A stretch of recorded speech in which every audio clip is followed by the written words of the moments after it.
Hello வணக்கம், welcome to trending exam Tamil channel. முயன்றால் முடியாதில்லை, முயலாவிட்டால் உனக்கு எப்படி எதுவில்லை. ஸோ இன்றைக்கி பார்த்தா கொஞ்சம் டிஃப்ரெண்ட்டான வீடியோ தான் நம்ம பார்க்க போகிறோம். அதாவது பார்த்தா ஒரு காலேஜில், முக்கியமாக இன்ஜினியரிங் காலேஜில் ஜாயின் பண்ண நிறைய ஸ்டூடெண்ட்ஸ் தெரிஞ்சிருக்கும். அதாவது ஃபஸ்ட் இயர் செகண்ட் இயர் படிக்கும்போது நமக்கு ஆப்டிடியூட் புக் அப்படின்னு நிறைய காலேஜில் வாங்க சொல்லுவாங்க நம்மளுக்கு. ஸோ அந்த மாதிரினா ஆப்டிடியூட் புக் படிக்கிறதுனால நமக்கு என்ன மாதிரினா அட்வான்டேஜ் இருக்கு, முக்கியமாக என்ன மாதிரினா கவர்மெண்ட் ஜாப்க்கு இந்த மாதிரினா ஆப்டிடியூட் ரெலவெண்ட்டான கொஸ்டின் வருது. எல்லா கவர்மெண்ட் ஜாப்க்கும் கன்ஃபார்மாக ஆப்டிடியூட்லேருந்து கொஸ்டின் வருமா, சென்ட்ரல் கவர்மெண்ட்டில் எப்படி வரும், ஸ்டேட் கவர்மெண்ட்டில் எப்படி வரும், ப்ளஸ் பார்த்தோம்னா நம்ம பிளேஸ்மெண்ட்டுக்குலாம் போகிறப்ப கண்டிப்பாக ஆப்டிடியூட் அப்படிங்கிற ஒரு டாபிக் வரும் உங்களுக்கு. ஸோ முக்கியமாக பார்த்தோம்னா ஆப்டிடியூட் அப்படிங்கிற டாபிக் படிக்கிறதுனால நம்மளுக்கு என்ன மாதிரினா அட்வான்டேஜ் இருக்கு அப்படிங்கிற வீடியோ தான் இது. கண்டிப்பாக பார்த்தோம்னா இன்ஜினியரிங் படிக்கிற ஸ்டூடெண்ட்ஸ்க்கும் சரி, இல்லை மற்ற ஏதாவது ஒரு டிகிரி படிச்சுட்டு கவர்மெண்ட் ஜாப் ஃபோக்கஸ் பண்ணணும் அப்படின்னு ஆசைப்படுற நிறைய ஸ்டூடெண்ட்ஸ்க்கு, இல்லை பிளேஸ்மெண்ட் மூலிமா ஏதாவது software company, IT company, even core company, இந்த மாதிரியான கம்பெனிக்கு ஜாபுக்கு போகணும் அப்படின்னு ஆசைப்படுற நிறைய ஸ்டூடெண்ட்ஸ்க்கு இந்த ஆப்டிடியூட் படிக்கிறதுனால என்னென்ன யூஸ் அப்படிங்கிற ஃபுல் இன்ஃபர்மேஷன் தெரிஞ்சுக்க இந்த வீடியோ கண்டிப்பாக வச்சிருக்கேன். ஸோ ஃபர்ஸ்ட் பார்த்தா கவர்மெண்ட் ஜாப்க்கு எல்லா எக்ஸாமுமே மோஸ்ட்லி இந்த ஆப்டிடியூட் டாபிக்ல கொஸ்டின் வரும் உங்களுக்கு. பட் என்ன அப்படின்னு பார்த்தோம்னா இந்த லெவல் ஆஃப் கொஸ்டின் கேட்கறது, நம்பர் ஆஃப் கொஸ்டின் கேட்கறாங்களா, அது மட்டும் பார்த்தோம்னா ஒரு எக்ஸாமுக்கு கொஞ்சம் கம்மியாக இருக்கும், ஒரு சில எக்ஸாமுக்கு ரொம்ப அதிகமாக இருக்கும். முக்கியமாக இந்த ஆப்டிடியூட் டாபிக் பார்த்தா ஒரு சில கவர்மெண்ட் ஜாப்க்கு அதிகப்படியான இம்பார்ட்டன்ஸ் கொடுத்து நிறைய கொஸ்டின் கேட்பாங்க உங்களுக்கு. ஒரு சில கவர்மெண்ட் ஜாப்ல பார்த்தா ஆப்டிடியூட் ரெலவெண்டான கொஸ்டின் வரும் உங்களுக்கு.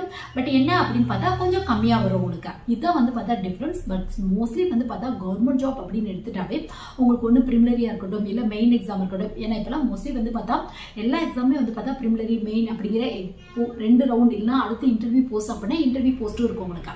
ஸோ இந்த மாதிரி ஒன்று இல்லை ப்ரிலிமினரில, இல்லை மெயின் எக்ஸாம்ல, இல்லை ரெண்டுலையுமே கூட ஆப்டிடியூட் இருக்கிறதுக்கான வாய்ப்புகள் இருக்கு உங்களுக்கு. ஸோ அந்த மாதிரி ஃபர்ஸ்ட் ஆப்டிடியூட்க்கு எந்த எக்ஸாமுக்கு அதிகப்படியான இம்பார்ட்டன்ஸ் கொடுக்குறாங்க அப்படின்னா கண்டிப்பாக பேங்க் எக்ஸாம் சொல்லலாம், எஸ்எஸ்சி சொல்லலாம், ரயில்வே எக்ஸாம் சொல்லலாம். ஸோ இந்த 3 எக்ஸாமுமே கம்பல்சரியா பார்த்தா நீங்க எத்தனை ரவுண்ட் அட்டன் பண்ணாலும் சரி, பேங்க் எக்ஸாம் பொறுத்தவரையும் ப்ரிலிமினரி, மெயின் அப்படின்னு சொல்லுவாங்க உங்களுக்கு. இதுவே பார்த்தோம்னா ரயில்வே எக்ஸாம்ஸ் பொறுத்தவரையும் பார்த்தோம்னா computer based test 1, computer based test 2 இந்த மாதிரி சொல்லுவாங்க உங்களுக்கு. இதுவே பார்த்தோம்னா நீங்க எஸ்எஸ்சி ட்ரை பண்றீங்க அப்படின்னா அது ட்ரை பண்ண நிறைய பேருக்கு தெரிஞ்சிருக்கும். டயர் 1, டயர் 2 இந்த மாதிரி சொல்லுவாங்க. மோஸ்ட்லி இது எல்லாமே கம்ப்யூட்டர் பேஸ்ட் ஆன்லைன் டெஸ்டா தான் இருக்கும் உங்களுக்கு. அதாவது மல்டிபிள் சாய்ஸ் கொடுத்து ஒன்று மார்க் பண்ற மாதிரி, அதுலயும் கண்டிப்பா நெகட்டிவ் மார்க்கும் இருக்கும் உங்களுக்கு. ஸோ இந்த எக்ஸாம்ல எல்லாத்துலயுமே பார்த்தோம்னா கண்டிப்பா ஆப்டிடியூட்க்கு இம்பார்ட்டன்ட் கொடுத்துருப்பாங்க உங்களுக்கு. அதுலயும் பேங்க் எக்ஸாம்ல எடுத்துட்டோம் அப்படின்னா கிளர்க்கும் சரி, பிஓக்கும் சரி, நீங்க பிரிலிமினரி ட்ரை பண்ணாலும் சரி, மெயின் எக்ஸாம் ட்ரை பண்ணாலும் சரி, இப்போ பேங்க் ஜாப் அப்படின்னு எடுத்தா ஒரு மேக்ஸிமம் 6 டாபிக்ல இருந்தா கொஸ்டின் வரும் உங்களுக்கு. அதாவது reasoning topic, aptitude topic, English, அது மட்டும் இல்லாமல் மெயின் எக்ஸாம் பொறுத்தவரை இந்த 3 டாபிக்கும் வரும். பிளஸ் பார்த்தா பேங்கிங் ரெலவெண்டான கொஸ்டின், கம்ப்யூட்டர் ரெலவெண்டான கொஸ்டின், அது மட்டும் இல்லாமல் பார்த்தோம்னா ஜெனரல் அவேர்னஸ் கொஸ்டின், இந்த 6 டாபிக்ல இருந்தா கொஸ்டின் வரும் பேங்க் எக்ஸாம் அப்படின்னு எடுத்துட்டா. அதாவது நீங்க டெக்னிக்கலா போகாம காமனா எனி டிகிரி ஹோல்டர்ஸ்க்கான கிளர்க், பிஓ ட்ரை பண்றீங்க அப்படின்னா மேக்ஸிமம் இந்த 6 டாபிக்ல இருந்தா கொஸ்டின் வரும் உங்களுக்கு. ஸோ உங்களுக்கு கண்டிப்பா பேங்க் ஜாப் பொறுத்தவரையும் அதிகப்படியான இம்பார்ட்டன்ட் பார்த்தா உங்களுக்கு ஆப்டிடியூட் டாபிக் கொடுத்துருக்காங்க உங்களுக்கு. ஈவன் நீங்க எஸ்ஓ போஸ்டிங் ட்ரை பண்ணா கூட, எஸ்ஓ அப்படின்னா ஸ்பெஷலிஸ்ட் ஆஃபீஸர் அப்படிம்பாங்க. இது கொஞ்சம் டெக்னிக்கல் எக்ஸாம் உங்களுக்கு. முக்கியமாக குறிப்பிட்ட டிகிரி முடிச்சவங்க மட்டும் தான் அப்ளை பண்ண முடியும். எக்ஸாமுக்கு ஐடி ஆஃபீஸர் அப்படிங்கிற வேகன்சி இருக்கும். இதுக்கு பார்த்தா கம்ப்யூட்டர் ரெலவெண்டான ஒரு இன்ஜினியரிங் முடிச்சவங்களோ இல்லை பிஜி கம்ப்யூட்டர் முடிச்சவங்களோ அப்ளை பண்ணலாம் அப்படிங்கிற ரூல் இருக்கும் உங்களுக்கு. இதுவே இதில் லா ஆஃபீஸர் இருக்கும், அக்ரிகல்ச்சர் ஃபீல்டு ஆஃபீஸர் இருக்கும். இந்த அக்ரிகல்ச்சர் ஃபீல்டு ஆஃபீஸருக்கு 4 இயர்ஸ்க்கான அக்ரிகல்ச்சர் ரெலவெண்டான கோர்ஸ் கம்ப்ளீட் பண்ணவங்க அப்ளை பண்ணலாம், அந்த மாதிரி சொல்லியிருப்பாங்க உங்களுக்கு. ஸோ இதுலேயே பார்த்தா மெயின் எக்ஸாமுக்கு மட்டும்தான் உங்களுக்கு டெக்னிக்கல் கொஸ்டின் வரும். அதாவது நீங்கள் படித்ததுலேருந்து கொஸ்டின் வரும் உங்களுக்கு.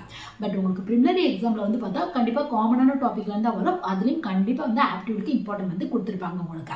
ஸோ பேங்க் ஜாப் பொறுத்தவரைக்கும் பார்த்தா நீங்க எஸ்பிஐ ட்ரை பண்ணாலும் சரி, ஐபிபிஎஸ் ட்ரை பண்ணாலும் சரி, ஐபிபிஎஸ் ஆர்ஆர்பி ட்ரை பண்ணாலும் சரி, இதுல பார்த்தா கிளர்க் ட்ரை பண்ணாலும் சரி, பிஓ ட்ரை பண்ணாலும் சரி, எஸ்ஓ ட்ரை பண்ணாலும் சரி, இல்ல வேற பேங்க் ஜாப் எது ட்ரை பண்ணா கூட, ஈவன் நீங்க பிரைவேட்ல கூட ஏதாவது பேங்க் ஜாப் அப்ளை பண்றீங்க அப்படின்னா அங்க எக்ஸாம் பேஸ்ல பார்த்தா வேகன்சி ஃபில் பண்றாங்க அப்படின்னா கண்டிப்பா ஆப்டிடியூட்க்கு இம்பார்ட்டன்ட் கொடுத்துருப்பாங்க உங்களுக்கு. ஸோ நீங்க ஆப்டிடியூட் படிச்சீங்க அப்படின்னா முடிஞ்ச அளவுக்கு காலேஜ் படிக்கும்போது ஆப்டிடியூட்ல ப்ரிப்பேர் பண்ண ஆரம்பிச்சிட்டீங்க அப்படின்னா இந்த மாதிரி பேங்க் ஜாப்லாம் கொஞ்சம் ஈஸியா கிடந்துச்சு அப்படின்னா அப்படியே பேங்க் ஜாப்க்கு பார்த்தா டேரக்டா ஜாப்க்கு போயிடலாம் அப்படிங்கிறதெல்லாம் இல்லை. ஏன்னா பேங்க் ஜாப் பொறுத்தவரைக்கும் பார்த்தா ஆப்டிடியூட்க்கு எவ்வளவு இம்பார்ட்டன்ட் கொடுக்குறாங்களோ அந்த அளவுக்கு ரீசனிங் கொஸ்டினுக்கும் கொடுக்குறாங்க, ரீசனிங் கொடுக்குற அளவுக்கு இங்கிலீஷ் கொஸ்டினுக்கும் கொடுக்குறாங்க உங்களுக்கு. ஸோ எல்லாத்துக்குமே ஈக்குவல் எஃபர்ட் போட்டீங்க அப்படின்னா கண்டிப்பா கிளியர் பண்றதுக்கான வாய்ப்புகள் இருக்கு. முக்கியமா நீங்க இப்போ இன்ஜினியரிங் படிக்கிறீங்க அப்படின்னா பிளேஸ்மெண்ட்க்கு நிறைய ஸ்டூடெண்ட்ஸ் ரெடி பண்ணிட்டு இருப்பாங்க. ஃபைனல் இல்ல 3rd இயர்ல கூட ஒரு சில காலேஜ் பிளேஸ்மெண்ட்காக கம்பெனி வருவாங்க. ஸோ அப்போ பார்த்தோம்னா கண்டிப்பா ஃபர்ஸ்ட் ரவுண்ட் பார்த்தா ஆப்டிடியூட் பேஸ் பண்ண ரவுண்டா தான் இருக்கும். ஒரு சில கம்பெனில ஒவ்வொரு மாதிரி இருக்கும். பட் கண்டிப்பா ஆப்டிடியூட்க்கு இம்பார்ட்டன்ட் வந்து கொடுத்துருப்பாங்க. ஸோ அந்த மாதிரி டைம்ல நீங்க ஆப்டிடியூடுக்கு ப்ரிப்பேர் பண்றீங்க அப்படின்னா அடுத்து வந்து உங்களுக்கு பிரைவேட்ல போக இன்ட்ரெஸ்ட் இல்லை, இந்த மாதிரியான பேங்க் ஜாப் இல்லை நீங்க சென்ட்ரல் கவர்மெண்ட்ல ஏதாவது ஜாப் ட்ரை பண்றீங்க அப்படின்னா கண்டிப்பா அந்த ஆப்டிடியூட் வந்து பார்த்தா இந்த இடத்துல ரொம்ப ஹெல்ப்ஃபுல்லா இருக்கும் உங்களுக்கு. ஸோ படிக்கும் போதே கான்செப்ட் அண்டர்ஸ்டாண்ட் பண்ணிட்டு நிறைய ஷார்ட்கட்ஸ்லாம் இருக்கும் உங்களுக்கு. அது ரெலவெண்டா நிறைய யூடியூப் சேனல்ஸ் வீடியோ கூட போடுறாங்க. ஸோ அந்த மாதிரிலாம் ப்ரிப்பேர் பண்ணீங்க அப்படின்னா கண்டிப்பா ஹெல்ப்ஃபுல்லா இருக்கும் உங்களுக்கு.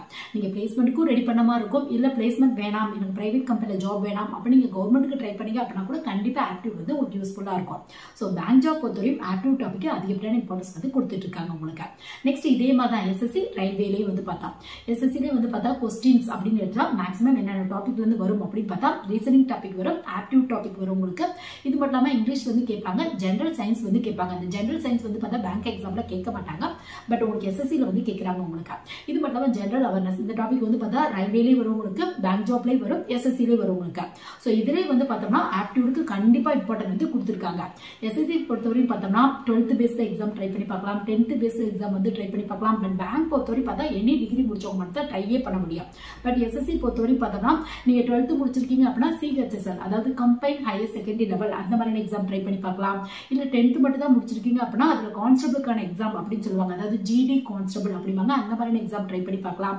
அப்படி இல்லைன்னா 10th based MTS multi tasking staff அப்படிம்பாங்க, அந்த மாதிரியான எக்ஸாம் ட்ரை பண்ணி பார்க்கலாம்.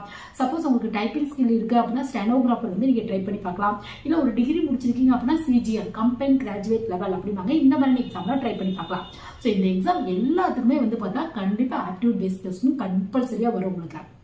பட் லெவல் ஆஃப் டிஃபிகல்ட்டி அப்படின்னு எடுத்துட்டா ஒரு 10th பேஸ்ல ஒரு எக்ஸாம் ட்ரை பண்ணுறீங்க அப்படின்னா கொஞ்சம் ஈஸியாக இருக்கும் உங்களுக்கு. இதுவே 12th பேஸ்ல ட்ரை பண்ணுறீங்க அப்படின்னா அதை விட கொஞ்சம் டஃபாக இருக்கும் உங்களுக்கு. இப்போ டிகிரி பேஸ்ல ட்ரை பண்ணீங்க அப்படின்னா இன்னும் கொஞ்சம் டஃபாக இருக்கும் உங்களுக்கு. மற்றபடி எஸ்எஸ்சியில் எந்த ஒரு ஜாப் நீங்கள் ட்ரை பண்ணாலும் கண்டிப்பாக ஆப்டிடியூடுக்கு இம்பார்ட்டன்ட் வந்து கொடுத்துருப்பாங்க. இதே மாதிரி தான் பேங்க் பொறுத்தவரையும் பார்த்தா ஒரு கிளரிக்கல் ட்ரை பண்ணுறீங்க அப்படின்னா கொஸ்டின் வந்து பார்த்தா இந்த ஆப்டிடியூட் கொஸ்டின் கொஞ்சம் ஈஸியாக வந்து கேட்டிருப்பாங்க உங்களுக்கு. இதுவே நீங்கள் பிஓ எஸ்ஓலாம் ட்ரை பண்ணுறீங்க அப்படின்னா கொஸ்டின் கொஞ்சம் டஃபாக இருக்கும் உங்களுக்கு. மற்றபடி பேங்க்கும் சரி எஸ்எஸ்சி சரி கண்டிப்பாக ஆப்டிடியூடுக்கு அதிகப்படியான இம்பார்ட்டன்ஸ் வந்து கொடுக்குறாங்க உங்களுக்கு. இதுவே ரயில்வே ஜாப்ல ஆப்டிடியூட் கொஸ்டின் வருமா அந்த மாதிரி கேட்டீங்க அப்படின்னா அவங்க டைரக்டா ஆப்டிடியூட்னு சொல்ல மாட்டாங்க, மேக்ஸ் அப்படின்னு சொல்லுவாங்க. பட் டாபிக்லாம் சேமியா தான் இருக்கும் உங்களுக்கு. ஆப்டிடியூட் பொறுத்தவரை இந்த percentage, simple interest, compound interest, இது மட்டும் இல்லாமல் வந்து பார்த்தா permutation, combination, simplification, approximation, number series, alphabetic series, இந்த மாதிரி டாபிக்ஸ் தான் வரும் உங்களுக்கு. ஸோ அதனால வந்து பார்த்தோம்னா எஸ்எஸ்சி ரயில்வே அது மட்டும் இல்லாமல் வந்து பார்த்தா பேங்க் ஜாப் எல்லாத்துலையுமே கண்டிப்பாக ஆப்டிடியூட்க்கு இம்பார்ட்டன்ட் வந்து கொடுத்துருப்பாங்க. ரயில்வே ஜாப் பொறுத்தவரை பார்த்தா computer based test 1, computer based test 2 அப்படிம்பாங்க. இதை பொறுத்தவரை என்னென்ன டாபிக்ல இருந்து கொஸ்டின் வரும் அப்படின்னு பார்த்தா ஆப்டிடியூட் வந்து பார்த்தோம்னா மேக்ஸ் அப்படிம்பாங்க, ரீசனிங்ல இருந்து கொஸ்டின் வரும் உங்களுக்கு. இங்கிலீஷ்க்கு கொஞ்சம் கம்மியான இம்பார்ட்டன்ஸ் கொடுத்துருப்பாங்க, ஜெனரல் சயின்ஸ்ல இருந்து கொஸ்டின் வரும். இது மட்டும் இல்லாமல் ஜெனரல் அவேர்னஸ் டாபிக்ல இருந்து கொஸ்டின் வரும் உங்களுக்கு. ஸோ நீங்க ஆப்டிடியூட் படிச்சீங்க அப்படின்னா கண்டிப்பா ரயில்வே எக்ஸாமும் ட்ரை பண்ணி பார்க்கலாம், அதே டைம்ல பேங்க் ஜாப்பும் ட்ரை பண்ணி பார்க்கலாம், அது மாதிரி வந்து பார்த்தா எஸ்எஸ்சியும் ட்ரை பண்ணி பார்க்கலாம். இந்த 3 ஜாப்புமே வந்து பார்த்தா கண்டிப்பா ஆப்டிடியூட்க்கு இம்பார்ட்டன்ட் வந்து அதிகமாகவே கொடுத்துருக்காங்க உங்களுக்கு. நெக்ஸ்ட் வந்து பார்த்தோம்னா அதாவது இது வந்து பார்த்தா எஸ்எஸ்சி ரயில்வே பேங்க் ஜாப் பத்தி வந்து பார்த்தாச்சு. இது மட்டும் இல்லாமல் எல்ஐசி எக்ஸாம் மோஸ்ட்லி வந்து பார்த்தா பேங்க் எக்ஸாம் ரெலவெண்டான டாபிக்ல இருந்தால் கொஸ்டின் வரும் உங்களுக்கு. பேங்க்ல வந்து பார்த்தா பேங்கிங் அவேர்னஸ் டாபிக் வந்து கேட்கறாங்க. இதுவே எல்ஐசியில் வந்து பார்த்தா இன்சூரன்ஸ் ரெலவெண்டான டாபிக் வந்து கேட்பாங்க உங்களுக்கு. இதுதான் வந்து மோஸ்ட்லி டிஃபரன்ஸா இருக்கும். பட் எல்ஐசியில வந்து பார்த்தோம்னா அதாவது லைஃப் இன்சூரன்ஸ் ஆஃப் கார்பரேஷன் வந்து ஏஏஓ எக்ஸாம், ஏடிஓ எக்ஸாம், இந்த மாதிரியான எக்ஸாம்ஸ்லாம் வரும். ஸோ இதுலயும் கண்டிப்பா வந்து பார்த்தா ஆப்டிடியூட் பார்ட்டுக்கு அதிகப்படியான இம்பார்ட்டன்ஸ் வந்து கொடுத்துருக்காங்க உங்களுக்கு. ஸோ இது மட்டும் இல்லாமல் வேற என்ன எக்ஸாம்ல வரும் அப்படின்னு பார்த்தா நிறைய எக்ஸாம்ல நீங்க சென்ட்ரல் கவர்மெண்ட் ட்ரை பண்ணாலும் சரி, ஸ்டேட் கவர்மெண்ட் ட்ரை பண்ணாலும் சரி, யூபிஎஸ்சி பத்தி நிறைய ஸ்டூடெண்ட்ஸ் வந்து கேள்விப்பட்டிருப்பாங்க. யூனியன் பப்ளிக் சர்வீஸ் கமிஷன் அப்படிம்பாங்க. நீங்க ஐஏஎஸ் ஐபிஎஸ் ஆகணும் அப்படின்னா இந்த மாதிரியான எக்ஸாம்ஸ் மூலியமா தான் நீங்க ஆக முடியும். மொத்தம் 24 சர்வீஸ் இருக்கும் உங்களுக்கு. உங்களுக்கு பிரிமினரி ரவுண்ட், மெயின் ரவுண்ட், அப்புறம் இன்டர்வியூ 3 ரவுண்ட் இருக்கும். பிரிமினரி அப்படிங்கிறது ஜஸ்ட் ஃபில்ட்ரேஷன் தான் உங்களுக்கு. எல்லா எக்ஸாமுமே பிரிமினரி அப்படிங்கிறது ஜஸ்ட் ஃபில்ட்ரேஷன் தான். அதாவது நம்பர் ஆஃப் கேண்டிடேட்ஸ் அதிக அளவில் அப்ளை பண்றதுனால அவங்களுக்கு ஃபில்டர் பண்றதுக்காக கொண்டு வந்தது இந்த பிரிமினரி ரவுண்ட்லாம். முன்னால வந்து பார்த்தோம்னா ஒரே ஒரு ரவுண்ட் தான் இருக்கும். பட் இப்போ நம்பர் ஆஃப் ஸ்டூடெண்ட்ஸ் அதிக அளவில் அப்ளை பண்றதுனால இந்த மாதிரியான எக்ஸ்ட்ரா ரவுண்ட் வந்து கொண்டு வந்திருக்காங்க உங்களுக்கு. ஸோ இந்த மாதிரி யூபிஎஸ்சி பொறுத்தவரை பிரிமினரிலே வந்து பார்த்தோம்னா உங்களுக்கு ஆப்டிடியூட்க்கு அதிகப்படியான இம்பார்ட்டன்ஸ் வந்து கொடுத்துருப்பாங்க உங்களுக்கு. இது மட்டும் இல்லாமல் உங்களுக்கு மெயின் எக்ஸாம் பொறுத்தவரை 9 பேப்பர் வரும். அதுல 7 வந்து பார்த்தா கட் ஆஃப் எடுக்குவாங்க. அதுல ஒரு பேப்பருக்கு ஆப்டிடியூட்க்கு வந்து இம்பார்ட்டன்ட் வந்து கொடுத்துருப்பாங்க உங்களுக்கு. ஸோ நீங்க யூபிஎஸ்சி ட்ரை பண்ணாலும் கண்டிப்பா ஆப்டிடியூட் வந்து உங்களுக்கு தேவை. நம்ம தமிழ்நாடு பேஸ் பண்ண டிஎன்பிசி எக்ஸாம் எழுதுன்னு நிறைய ஸ்டூடெண்ட்ஸ்க்கு தெரிஞ்சுக்கும். கண்டிப்பா ஆப்டிடியூட் வந்து கொஸ்டின் வரும் அப்படிங்கிறது. பட் நம்பர் ஆஃப் கொஸ்டின்ஸ் அப்படின்னு கம்பேர் பண்ணோம் அப்படின்னா உங்களுக்கு பேங்க், எஸ்எஸ்சி, ரயில்வே இதை கம்பேர் பண்ணும்போது டிஎன்பிசில கொஞ்சம் கொஸ்டினும் கம்மியா வரும். அது மட்டும் இல்லாமல் இந்த லெவல் ஆஃப் டிஃபிகல்ட்டி கொஞ்சம் ஈஸியா இருக்கும் உங்களுக்கு. மோஸ்ட்லி வந்து எஸ்எஸ்எல்சி ஸ்டாண்டர்ட்ல தான் கேட்பாங்க. உங்களுக்கு வந்து வந்து பார்த்தா அந்த ஆப்டிடியூட் கொஸ்டின்லாம். அதனால கொஞ்சம் வந்து பார்த்தா ஆப்டிடியூட் வந்து ரொம்ப டெப்த்தாக படிக்கணும் அப்படிங்கிற அவசியம் இல்லை. பேங்க் ஜாப், எஸ்எஸ்சி, ரயில்வே இந்த அளவுக்கு டெப்த்தாக படிக்கணும் அப்படிங்கிற அவசியம் இல்லை. ஓரளவு பேசிக் தெரிஞ்சு அப்படின்னாவே ஓரளவு கிராக் பண்ணுறதுக்கான வாய்ப்புகள் இருக்கு. ஆப்டிடியூட் பார்ட்ல வந்து பார்த்தா கண்டிப்பாக group 1 exam, group 2 exam, group 2 exam எல்லாத்துலேயுமே வந்து பார்த்தோம்னா கண்டிப்பாக ஆப்டிடியூட்க்கு அதிகப்படியான இம்பார்ட்டன்ஸ் வந்து கொடுத்துருக்காங்க உங்களுக்கு. ஸோ இந்த மாதிரி ஆப்டிடியூட் பொறுத்தவரையும் பார்த்தா எல்லா எக்ஸாம்லையுமே கண்டிப்பாக வரும் உங்களுக்கு. பட் இந்த நம்பர் ஆஃப் கொஸ்டின் கேட்கறது, number of level of difficulty, இப்போ நீங்கள் ஒரு ஆஃபீஸர் லெவலில் ட்ரை பண்ணீங்க அப்படின்னா கொஸ்டின் கொஞ்சம் டஃபாக இருக்கும் உங்களுக்கு. இதுவே நீங்கள் வந்து பார்த்தா ஒரு கிளரிக்கல் லெவலில், ஒரு அசிஸ்டன்ட் லெவலில் ட்ரை பண்ணீங்க அப்படின்னா கொஸ்டின் கொஞ்சம் ஈஸியாக இருக்கும் உங்களுக்கு.